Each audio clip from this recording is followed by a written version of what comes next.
also, again, coming out of Elimination Chamber, which, by the way, people were not keen on. I thought Chamber was fine. But when I say fine, I'm like a 5, 6 out of 10. People were just absolutely enraged by this thing. I don't understand the world anymore. That's my rant. I don't get why everyone's so mad at the wrestling television show. It's a TV show, guys. But anyways, I get it. I do get why people had some complaints. It seems the heels advocate has to make this video because I actually didn't want to make this video, but I have to completely be honest here. Matt from Assemble Wrestling, or just regular Assemble for the WWE 2K community, has made a video recapping the Elimination Chamber, right? The fall off from the Elimination Chamber and how we can lead into the WrestleMania 42 pay-per-view in a much better state. Now, great video as always. And he recently also came out and he also kind of gave like a critique towards the way fans are reacting to the WWE today in general, I would assume. Now, I'll give my entire response after this, but let's just quickly read what he said. He says, I like making positive or constructive content. All right, so it's like either or, right? It's either positive or constructive, right? So there's not necessarily an extreme hate towards whatever product the WWE might throw out there, right? He says, I don't see the point. We all have bigger real problems in real life to deal with, and that's true, right? Let's just keep on reading. This is a place on my channel where we can hang out, chat WWE, discuss stuff, what we like and what we don't like. However, you will see negative titles, headlines on videos. Hope not always, but trust me, I'd rather title something nice, positive, intriguing if I can. But some days we do need to be a negative a little bit. Sometimes it's a part of the YouTube game. Negativity clicks more. Bottom line, I don't enjoy it. I'd rather title something WrestleMania Review XYZ, but that doesn't work. And this is a business. I run 2 channels full time. That's the gig. So you have to make them. So you have to go with the way the game is. Understand? So having said that, my hope is that you click on a video because topic is interesting for you, and you can decide whether or not you want to hang out or not. So to which I jokingly responded, the heel turn we need, right? So obviously Matt is kind of representing a side of the internet wrestling community. I hate that term, but I would just want to call that the wrestling viewer base. All right, we are all fans of the WWE. We are all fans of pro wrestling as the basis of the WWE. That is why we are wrestling fans in general, right? If you like the WWE, there's a big chance you will like other wrestling as well. Now, if other promotions are as good as WWE, that is debatable, but understandably so, the WWE is what drives everything forward. Now, this is not going to be a video where I slam dunk and it's just brutal and it's just toxic and it's just negative, right? Right? I'm not gonna do what Matt is fearing that a lot of people do on the WWE wrestling side of communities, but I'm not gonna be the type of guy that I was last year in the summer where I'm going after wrestling gifts, where I'm going after this guy, that guy, so I've kind of tamed off on that a bit because that was a different time, right? Hulk Hogan had passed away. A lot of weird people came out and said very, very mean things that I really couldn't stand for. A lot of hypocrisy was out there, right? People are like, oh my God, Hulk Hogan, I could never support him, right? And then they, in the same breath, will say, oh yeah, but Steve Austin, I love him. And he's like a convicted wife beater, So it's kind of like, bro, you know what I'm saying? Either you're going to be the same for everybody or you're going to not be a hypocrite. But hey, alas, that is a talk for a different day. So here is his entire critiques. He says that pretty much that the way the show was about average, right? It was fine. It was good. 5 out of 10. I personally do not agree with that, right? Now, let us just talk about why we are so upset. And this leads into the bigger issue. The bigger issue isn't necessarily that, oh my God, how can you be this upset when there are real life problems out there, right? People have real life problems.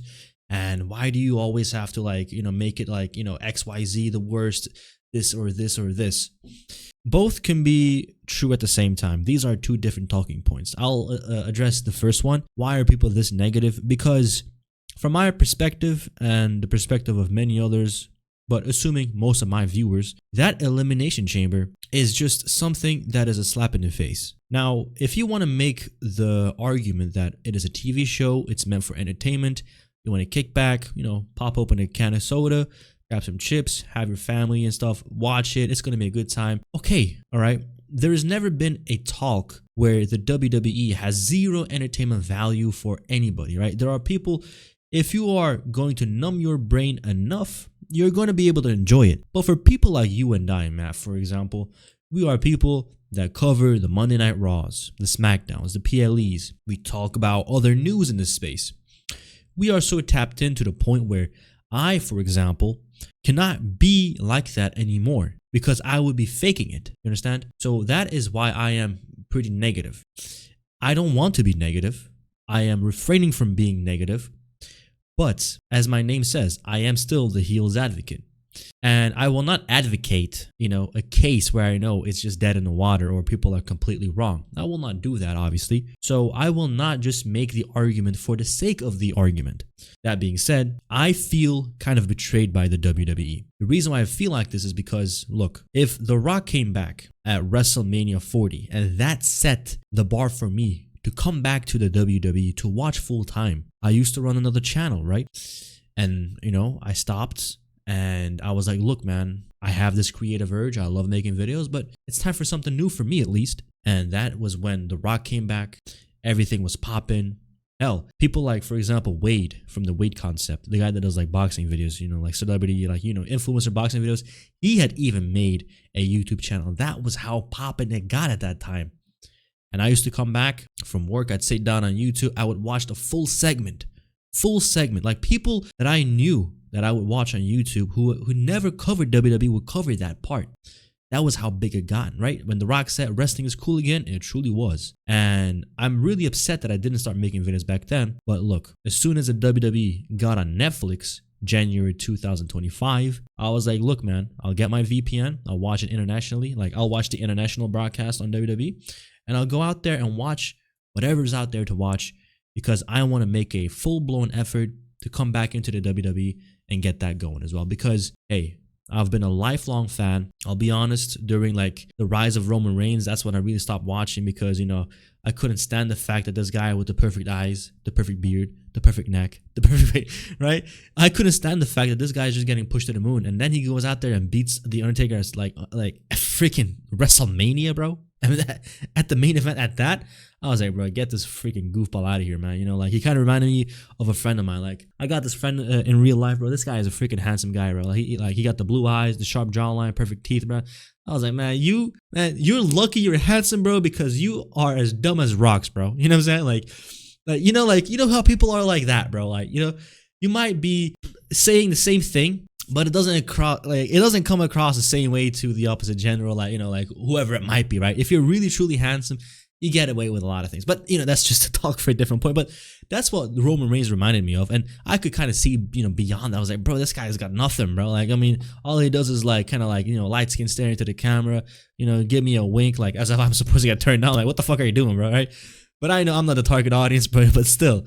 This guy goes out there and freaking beats The Undertaker, bro. Like, come on, man. Like, he could have had a match any other place but WrestleMania. So, that's when I fell off and I was like, all right, man, I'm done. So that, like, from that point onward, I would only tune into WrestleMania and SummerSlam. That was it. All right. That was truly it. And, especially when like Goldberg, like kind of wrapped up his run with, the Universal title, and then like COVID kicked in. That's when I was like, all right, I'm out of this, right?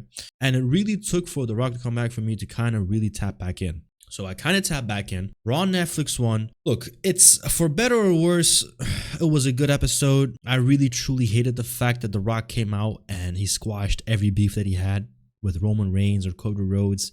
Comes out there and hugs him and kisses him. I was like, bro, come on, man, Rock. Slap him, bro. Spit on him. You know what I'm saying? But that didn't happen. But from there on, I knew it was also John Cena's final year.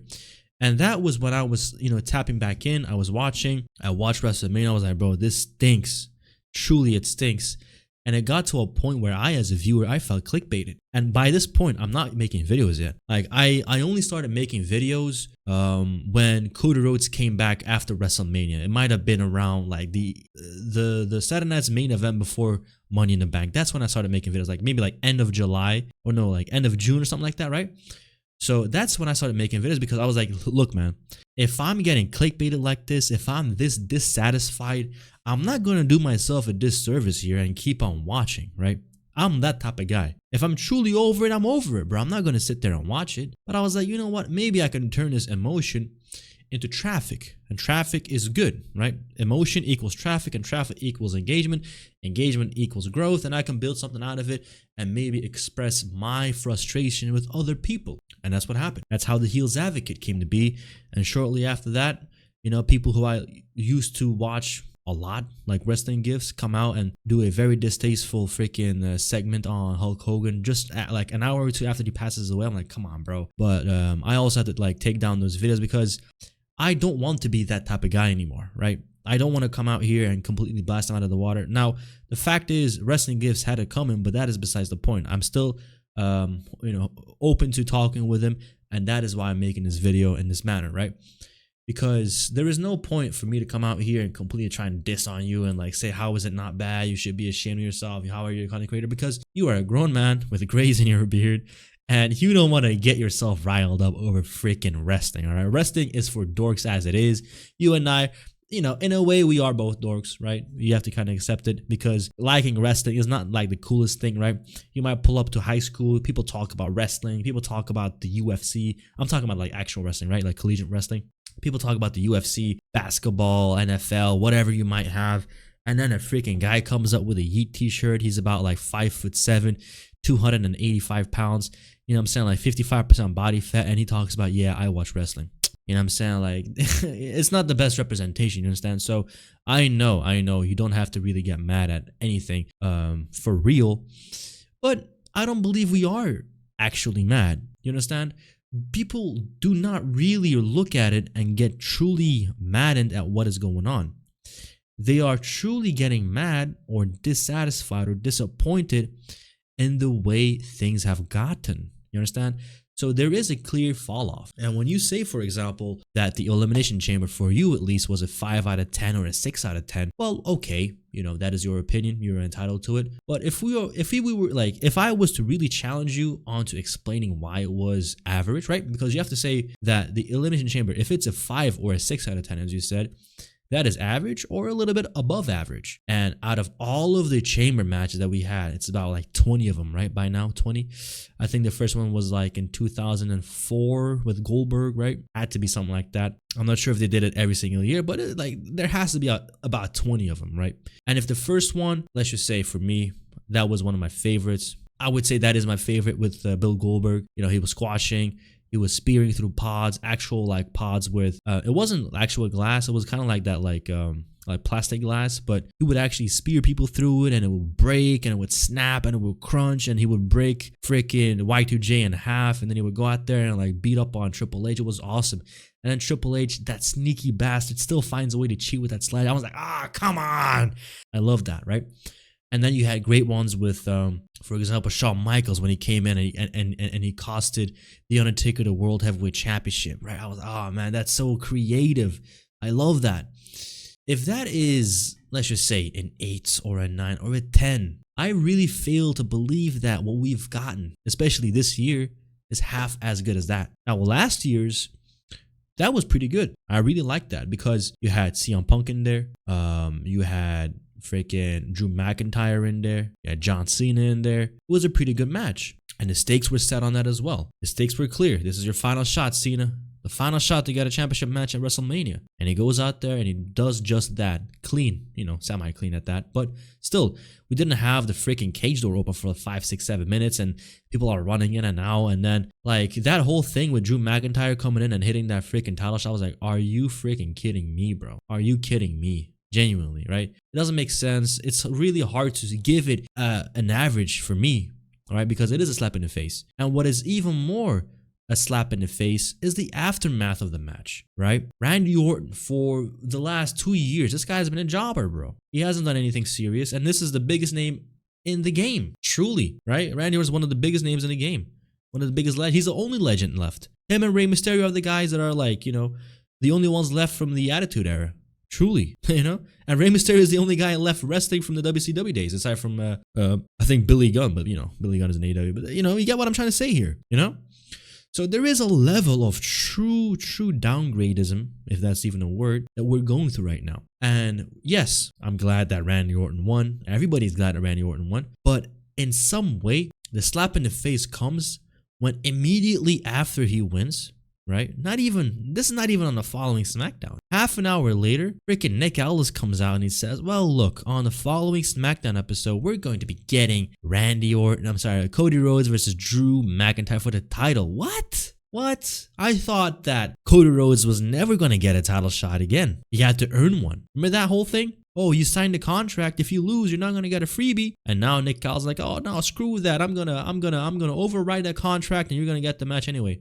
Come on, bro. Why the hell did Randy Orton win the Chamber at all? Understand? It's the same thing with the freaking Rumble. The idea is, a month out of the Royal Rumble was that, look, CM Punk is champion, Cody Rhodes is champion, and then Roman Reigns comes out and he says, well, that title, either of your titles would look good around my shoulders. And we didn't really know who he was talking to, but luck would have it, right? It's pretty convenient that Triple H would go out of his way, and by the time the Royal Rumble rolls around, to make Cody Rhodes lose the WWE Championship so that only CM Punk was a legitimate contender for Roman Reigns. And then when Roman Reigns makes his pick a month later, Cody Rhodes is back in a title match against Drew McIntyre and he's going to get that title shot. And then boom, we're heading into freaking WrestleMania. And it's almost as if Triple H usurped Roman Reigns' title match against Cody. And I don't know, right? It truly feels as if they're doing everything in their power to not move forward.